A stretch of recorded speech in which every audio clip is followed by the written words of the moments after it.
How's it going, everyone? The PlayStation Store is running its excellent holiday sale right now. Tons of great game deals are available, and we're going to be looking at some of the more expensive deals in this video. So this is ranging all the way from over $10 to as high as just under 50 bucks. So, like, just keep in mind, these games could be pretty expensive. Some of them are a little bit on the cheaper side, but we've done a lot of videos of under 5, under 10, etc., that I thought those of you that are ballers, you know, you'll be able to buy some of these games. No, but seriously, those of you that are willing to spend a little bit more can get some pretty good deals. So let's get right into it, and let's start things off with Stellar Blade for $49.69. I mean, this is an excellent deal.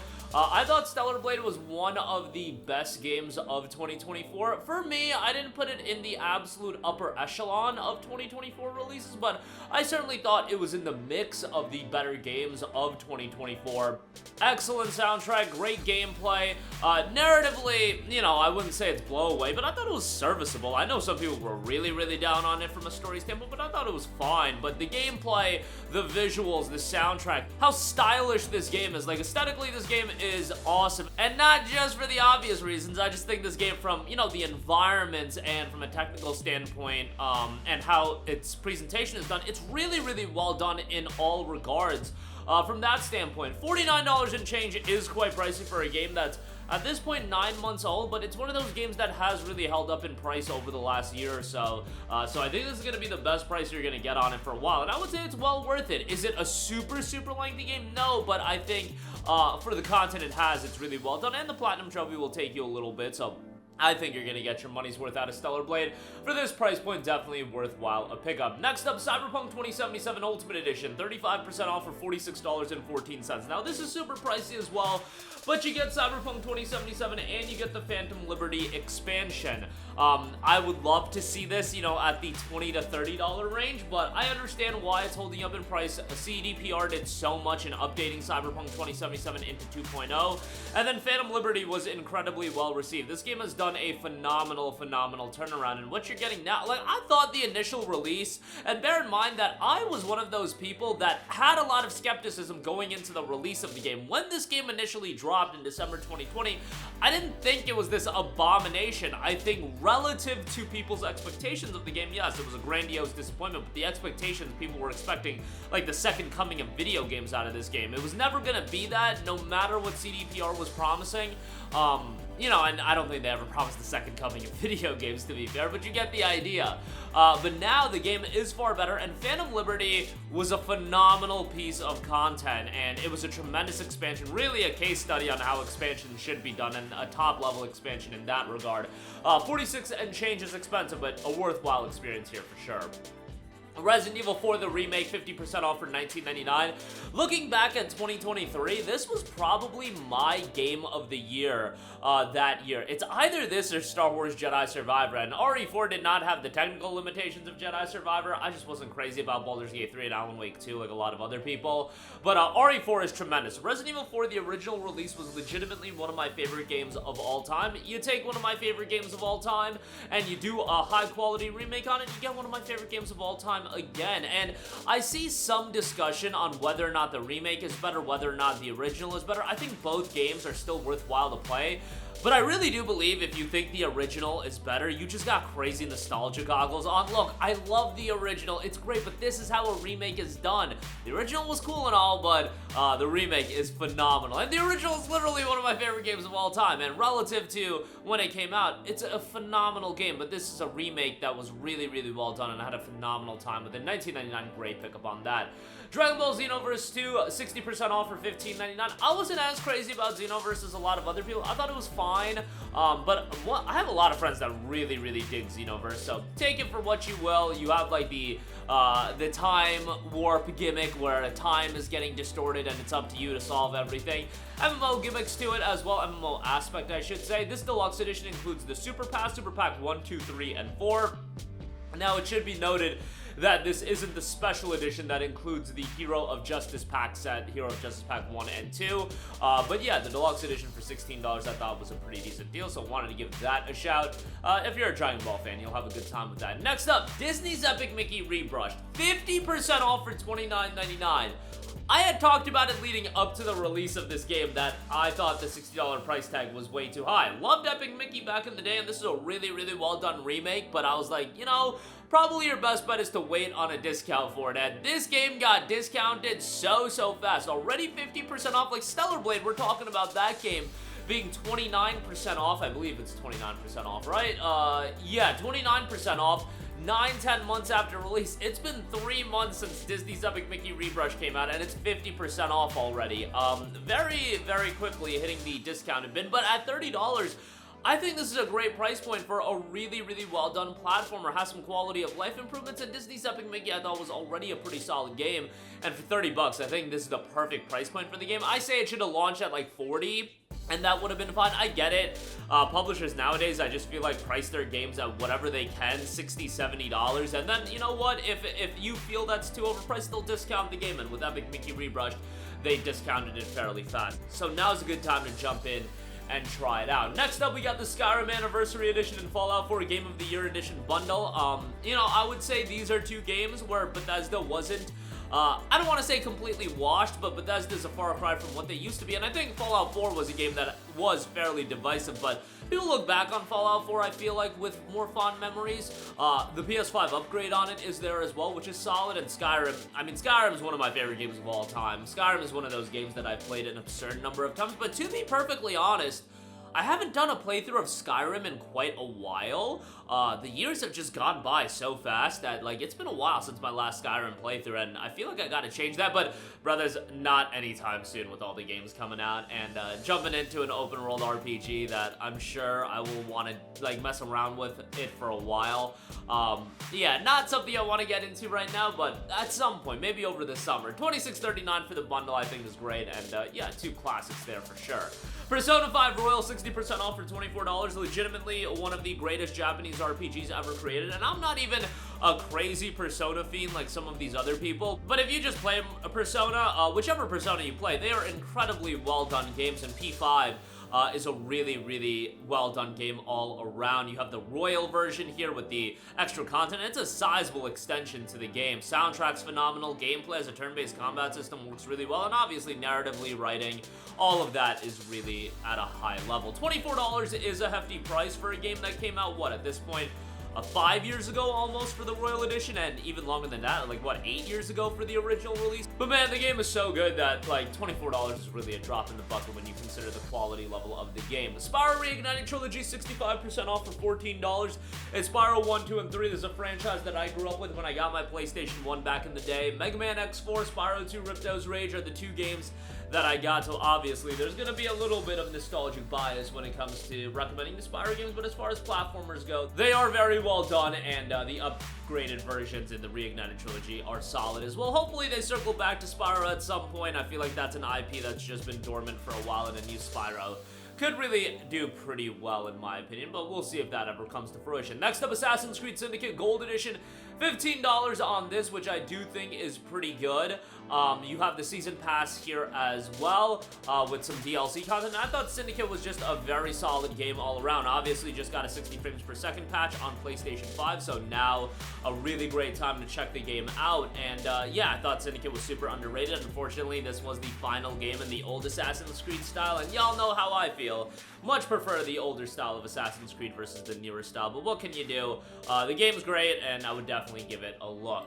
Next up, a game that I didn't really gravitate towards, but I want to give it a mention. Pacific Drive is 40% off for $17.99, and it's an additional 10% off, $14.99 if you have PlayStation Plus. I could totally see this being a PlayStation Plus title down the line, whether it be on Extra or an Essential lineup.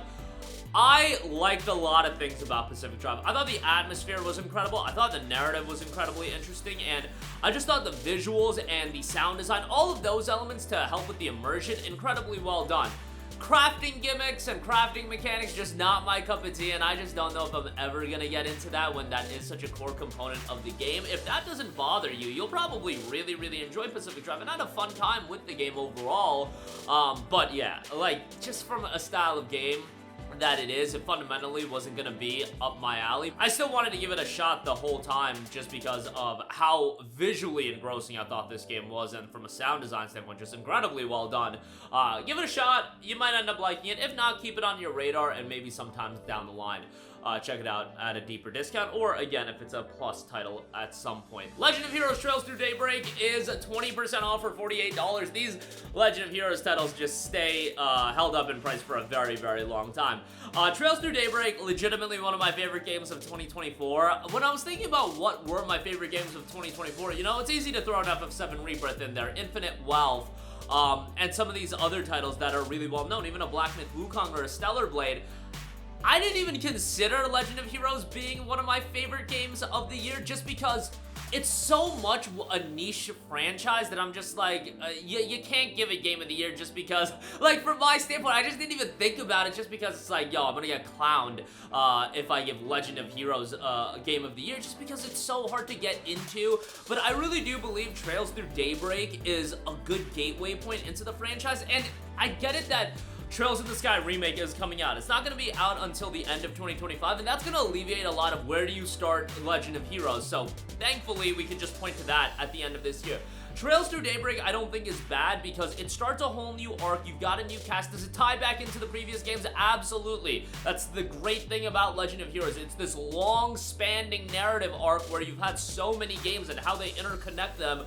It's very, very well done, but as an isolated standalone game, I do think Trails Through Daybreak is enjoyable. Really like the main character and Van. The rest of the cast was fine, but I thought Van was a super, super likable character. It is a super lengthy game, but, you know, you're getting your money's worth. And again, I just don't know why. Like, every year, I play the Legend of Heroes release, and it's one of my favorite games of the year, but I never talk about it being in my mix for Game of the Year. Maybe because it's just one of those games that usually comes out over the summer. I'm so engrossed into it, but the Legend of Heroes community is kind of like a tight-knit community that we all know about the games and we talk about the games, but I feel like to the overarching gaming community, this is still a franchise that so many people haven't gotten into, and hopefully that does change. Like, Yakuza, I feel like, was able to break out with Yakuza 0 and get a lot more people into the franchise. I really hope that happens with Trails in the Sky remake, but anytime I talk about Legend of Heroes, I seem to go on a tangent, but yeah. Trails Through Daybreak is great, and even if it's only 20% off, it's well worth it.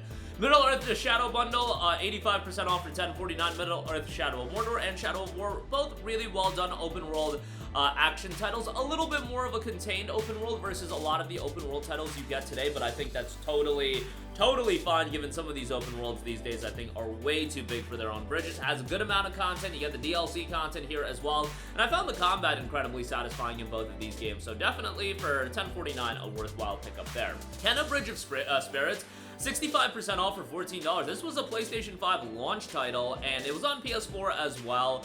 Visually, the game is great. The gameplay is totally serviceable. I think it's fine, but from a visual standpoint, I think the game is really well done. Soundtrack's really good as well. Not a super lengthy game. You can beat it fairly quickly, but for $14, I think it's a worthwhile pickup. And again, these days, you guys got so many super lengthy games. Like we just talked about Legend of Heroes Trails Through Daybreak, and Shadow of Mordor and Shadow of War aren't super short games either. Kenna Bridge of Spirits being a get in, get out kind of experience, totally fine with that, and for $14, a solid shout there. Castlevania Dominus Collection, 20% off for $19.99. Now, the thing about this only being 20% off is the fact that the $25 initial price point I already thought was highway robbery. You got 3 phenomenal games with Castlevania Dawn of Sorrow, Castlevania Order of Ecclesia, and Castlevania Portrait of Ruin. I don't know why I always say them out of order, but you get the idea. They were great Castlevania titles released exclusively on the Nintendo DS for a while, then they got ported over into this Dominus collection. Obviously, the issue with porting DS games is you got the janky 2-screen setup, which is a bummer, but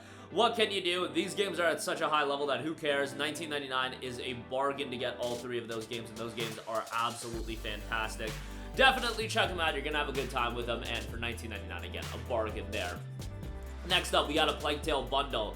60% off for $32. Really good deal for both Plague Tale Innocence and Plague Tale Requiem. 2 very, very well done action adventure games, if you want to call it that, but very well done from a narrative standpoint. The atmosphere is great. There's so much tension and a very, very dark tone to the game as well. I think these games are phenomenal, and hopefully we do get a 3rd game. Asabo Studio, really happy to see them have all the success in the world because they're a new studio that came to the table. And I want to talk about Stellar Blade and Black Myth Wukong being a case study of these unknown studios doing these big new IPs. Sabo Studio as well with Plague Tale, narrative-driven, single-player title, and Plague Tale's done very well for itself. It's an excellent game, and to get both games for $32, well worth it there.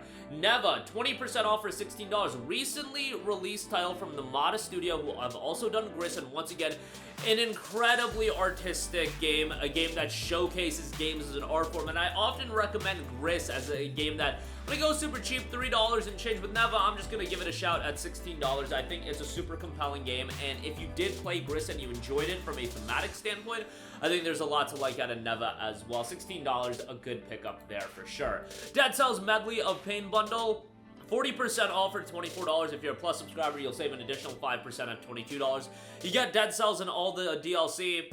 Dead Cells is one of the greatest action roguelikes of all time. It is such a phenomenal game, and for me, this is the game that I gravitate towards the most within the genre. I know there's so many other games, and it's a genre that you can say is oversaturated, but Dead Cells is a phenomenal, phenomenal game. The DLC is great as well. It's one of those games that, again, I constantly go back to. It's such an addictive game, and really had a great time with it. $24 for the game and all the DLC, no-brainer there for sure. Psychonauts 2, 80% off for $11.99. A really, really well-done platformer. A good bit of charm to it, good bit of comedy, and how it does all of that marries it together in a well-done platformer for $12. I think that's a really good shout, so definitely check that out. Cat Quest, the Fur-tastic Trilogy. You get Cat Quest 1, 2, and 3 for $24. Cat Quest 3 just came out, and that's really what is appreciating the value of this trilogy. It came out back in August for $19.99. You get all 3 games for $24. Super accessible games, and if you want games that, you know, anybody can really get into, and you have, you know, a kid, or you have a younger sibling you want to get into video games, whatever the deal is, this is a pretty accessible one. And people seem to like cats in video games. I think, you know, you still have to do a fundamentally well-designed video game, and Cat Quest is a well-designed video game. Not super lengthy, which I think works for a game like this, but $24, good pickup there. And then lastly, totally polar opposite of Cat Quest, Disco Elysium, the final cut, $11.99. I think this game is tremendous from a narrative standpoint. I think the writing is absolutely outstanding. It is a slower paced, more methodical, narrative-driven experience, so it's not going to be for everyone, but I really enjoyed this game. Captivating from a writing standpoint, and really well done in that regard. I know there's some controversy with the development studio and the publisher. I'm just talking about the sheer quality of the game, and the quality of the game is at an incredibly high level. But that is going to do it for me. Again, links to all of these deals, as always, will be in the description box below. Check it out there, and sound off with all of your thoughts in the comments section down below. Thank you for watching, and goodbye. Hey guys, we hope you enjoyed the video, and if you did, make sure to hit the subscribe button, and if you're already subscribed, do us a favor and hit the bell icon. This way you'll be notified whenever we post a new video. That's the best way to keep up with all of our uploads, and we usually try to upload 2 videos a day. And with the bell icon hit, you'll be notified whenever we do upload a video. As always, thanks for watching.